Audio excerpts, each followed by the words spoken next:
I was one of the Native American children, adopted at birth and removed from our country's Indian reservation system.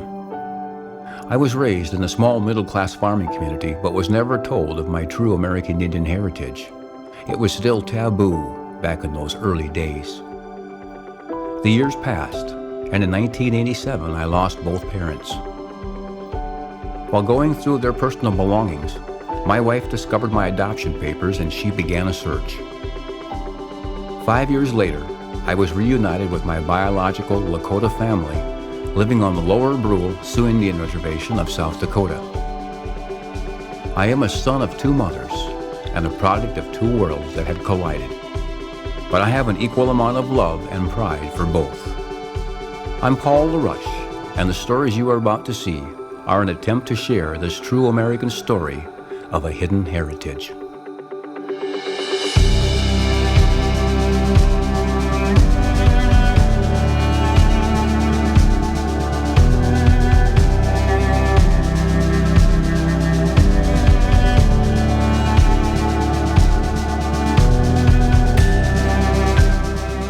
In his younger days, he had taken part in the Sweat Lodge. That face has been there for hundreds and hundreds of years, maybe longer. Well, I grew up during Depression, the Great Depression, and I grew up during the dust years. I come from Waswaganee, a place in northern Wisconsin. I looked out the window and I knew something was happening because when I looked out, I saw not Indians over here, whites over here.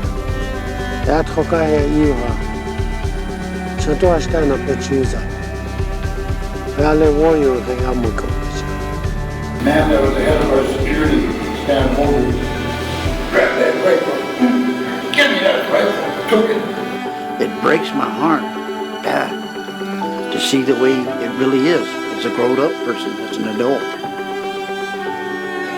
Poverty that they have, to know that the young ones are losing their culture, you know, their history of who they are and what they are, or what they stand for, the pride, you know.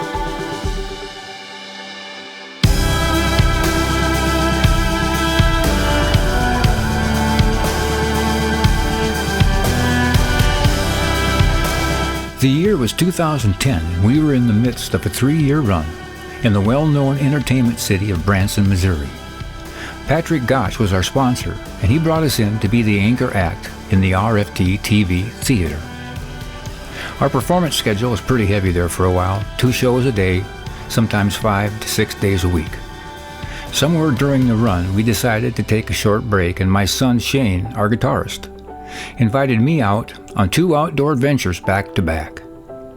The first leg was a fishing trip on Upper Lake Taneycomo, near Branson. And then off to central South Dakota to the Lower Brule Sioux Reservation, our home, for a traditional buffalo hunt. Join us for this rare outdoor Brulé family wildlife adventure.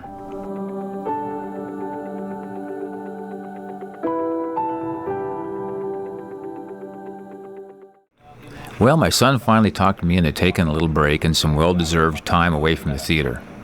I can't say that I wasn't rather excited about the opportunity to get out, just do a little good old-fashioned fishing. Stop out here. This is my first excursion out of the, no, not my first, second excursion out of the theater. First one, Shane took me out fishing with his daughter. The elements of nature have always been vital to the Native American way of life. Long before civilization as we know it arrived in this country, the various bands of American Indians depended on their surroundings for survival, a lifestyle that depended on the region, eastern woodlands, the plains, or the desert southwest, and changed with the seasons. Tribes that lived in the eastern woodlands made canoes from trees and bark and navigated the rivers for trade, travel, and fishing. Come along now as I'm joined by my son and fishing guide and good friend, Pete Hanson, as we take a little summer fishing trip on Upper Lake Taneycomo, near Branson, Missouri. This is about the coolest place I've ever seen in terms of water, beauty. Pete apparently knows this area like the back of his hand. He came flying down here. Anyway, we got a good guide here today. Lake Taneycomo changed from a warm water to a cold water fishery with the completion of Table Rock Dam, creating a perfect habitat for trout. This ideal habitat produces record-sized brown and rainbow trout. In 1998, an area resident caught a world record 25-pound, 23.5-inch brown trout in Lake Taneycomo on a 2-pound line. Locals say the best way to fill a stringer is by drifting salmon eggs or angleworms. The upper portion of the lake is reserved for artificial lures only and is ideal for fly fishing. Fishing patterns change throughout the seasons for these beautiful fish, but catching is still active all year round. There are special species of bass and panfish available on Lake Taneycomo, as well as trout. Putting up a little struggle.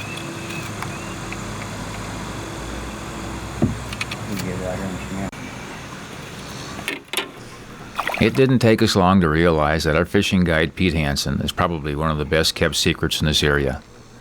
He's been guiding back on Lake Taneycomo for the last 30 years, and apparently knows everything there is to know about this beautiful little spot and fly fishing for trout.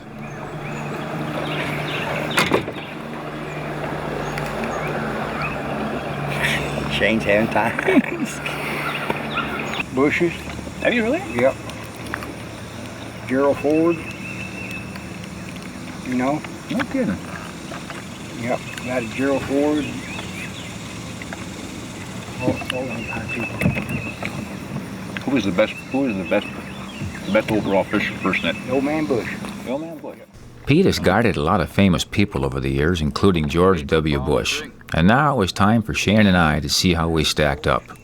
So far, Pete had been catching all the fish.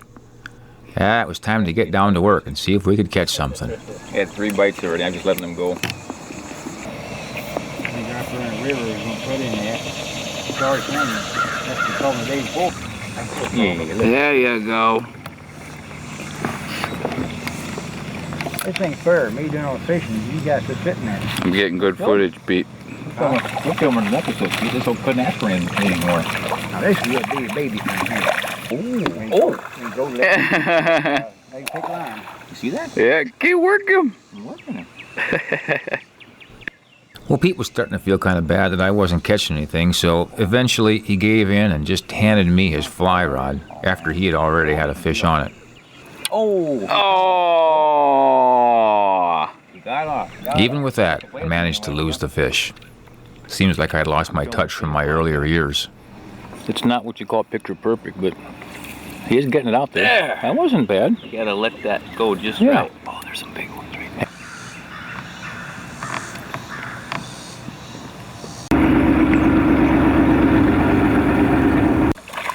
That mine's bigger though. I sure hadn't mastered the art of fly casting, but finally I managed to catch my first trout on just the old rod and reel. Hey, Pete, you got me one. By time, huh? This is half for the program. Hang on to it. That might be the nicest one of the day right there. Shane was actually doing pretty good on the fly rod, and I had a hunch it was just a matter of time before he caught his first trout. Rod and reel official catch. Unfortunately, I'm filming this thing, so. But I'm getting it. We'll bring him to Pete. I ain't got my glasses on. You gonna take them over to Pete? I was reminded how many of our tribal people over the years and in earlier times depended on fishing for their very survival. It was nice that we could spend some time out on this beautiful lake on a beautiful afternoon just for the sheer enjoyment of fishing. Killed me trying to get this thing into the boat. 2 trips out here, 3 different days. I think I missed about 6 of them today, and about 24 letter words later, I got my first trout on a fly rod. both Pete and I are thankful too you finally caught one.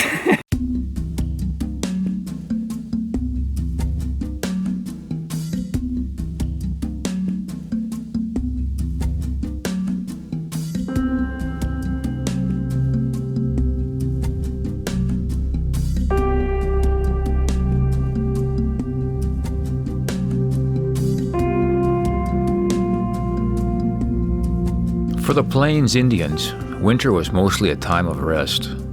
It is well known that the Sioux tribes maintained a special relationship with the buffalo, a brotherhood that still exists to this day. Buffalo, or Tatanka, were the very lifeline of the Plains Indians and remains an important symbol still today. In earlier times, the relationship was so close it was referred to as the brotherhood. The two, Buffalo and Lakota, depended on each other for their very survival over the course of a long and difficult winter.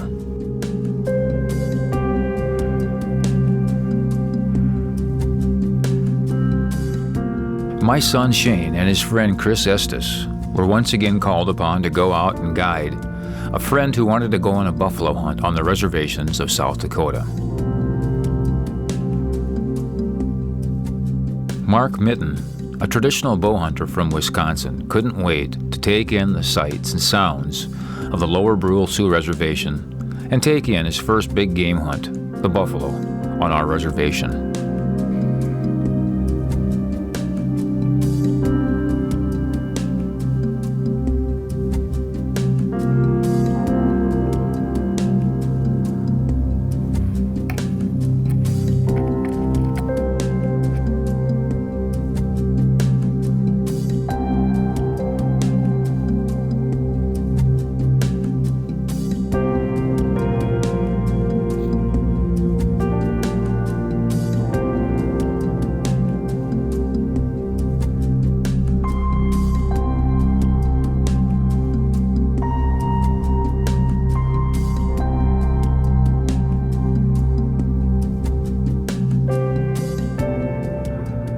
In the early days, there was a balance between the Lakota and Tatanka that was maintained over the course of many years. The buffalo would graze off the grasses that would grow on the prairies of the South Dakota and the northern plains. Eventually, some were selected to give their lives so that their brothers, the Lakota, could survive over the course of a long year. As the cycle of life went on, and the Lakota finally returned to the dust of the ground, returning nutrients to the ground so the grass could once again grow on the prairies of South Dakota, providing the food for the buffalo. This cycle of life was understood, respected, and honored by the Lakota.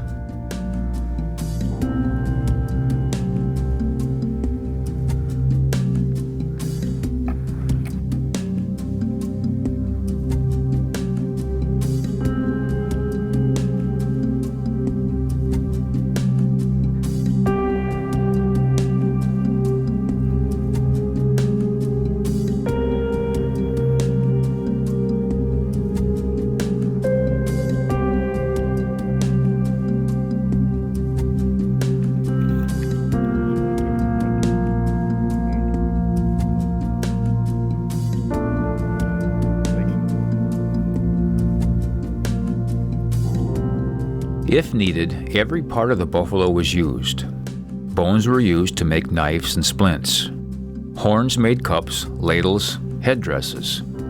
The tail became fly brush or medicine switches. Rawhide became shields, buckets, drums, ropes, saddles, knife cases, armbands. The buckskin became cradles, winter robes, dresses, pouches, teepee covers, shirts, and leggings.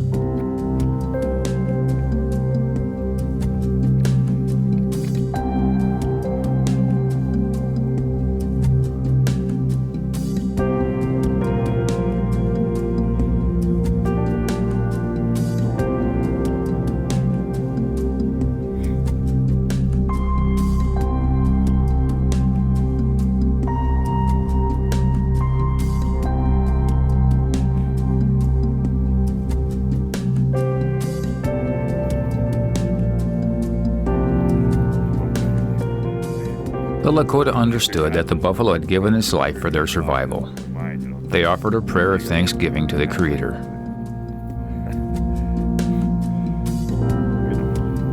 Oh yeah, I'm doing kind of creative stuff here. Hollywood.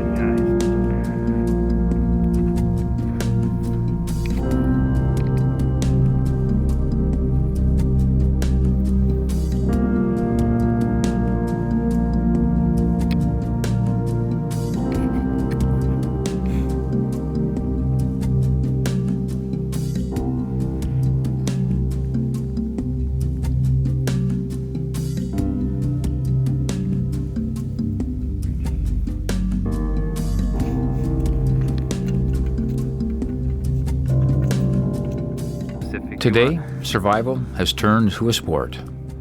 But from the Lakota standpoint, the respect and honor for the taking of the life of the buffalo is still something that is treated with respect, humility, and honor, and a prayer still offered to the Creator for the buffalo giving its life.